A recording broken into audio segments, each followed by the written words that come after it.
Boxing reporter here with Barry McGuigan. How are you, Barry? You okay? I'm good. What's your name? It's Nick. How are you, Nick? How are you doing? I'm in good shape. Thanks very much. Good. Obviously, Josh comes into this fight. It's a massive opportunity for him. Just if he gets beyond this stage and goes on to into another fight and then obviously onto the final, just how big could it be for his career? It's a great opportunity. There are two titles available, the IBF and the WBA. If he wins on Saturday night, which we sincerely believe he will be boxing for the IBF title in his next fight against Ivan Baranchyk. But we've got to look at one fight at a time. This competition is very, very tough. There are a lot of very good fighters, and every fight is going to be a tough, demanding fight. I'm going to test him in every department, but we're very confident that Josh will win the tournament, not just this fight. But it's all right for me to say that, but we're in no way underestimating his opponents, and we're focused on every fight one at a time.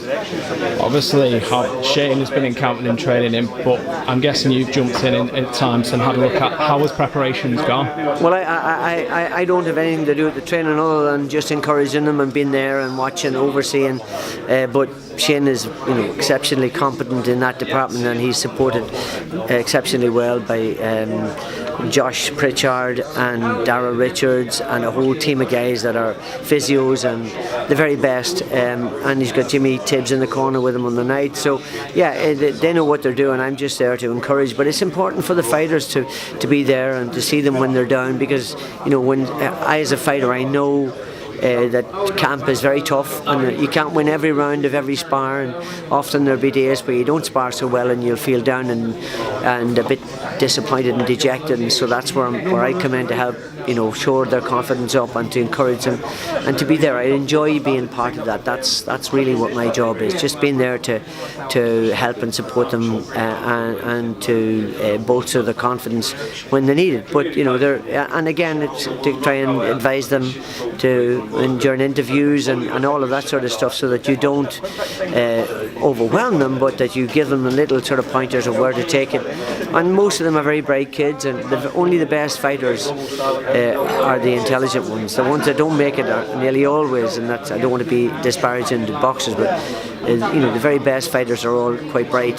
They might not have had the best education, but they're quite bright. So with a bit of guidance, they can turn into very good PR men too. Obviously, the fight's in Glasgow.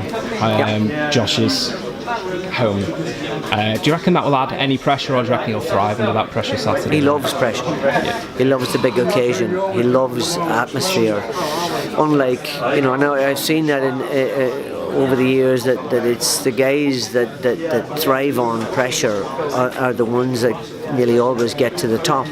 The ones who are diminished and overwhelmed by it are the ones that don't make it.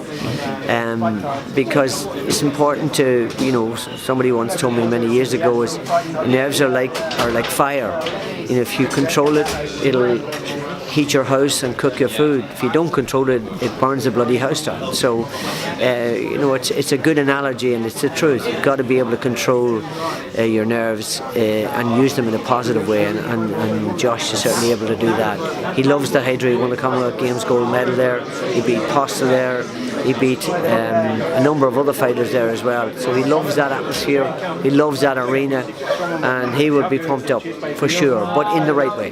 Do you reckon it's his biggest night of his career today? Without doubt. Although Postel was a very, very dangerous opponent, and we took a risk with it, and it turned out to be a great fight, and he didn't start off that well, and he had to show his mettle, and he came together in the championship rounds, dropped him in the 10th, almost had him out. It was 10 seconds before the bell, so he showed his mettle.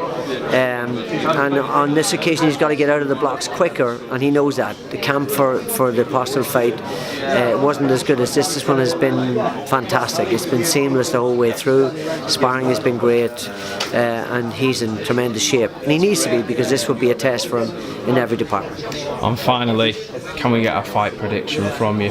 Yeah, I think Josh wins impressively, and if he can nail him properly, he could take him out of there in the late rounds. But Ryan Martin's a tough kid, very fast hands, good chin, and will come to fight. So I would imagine it'll be a points win for Josh. Barry, thank you very much for giving us some of your time today, and hopefully Welcome, we'll catch up with you Thank the rest you, of the fight mate. week. Cheers. Bye.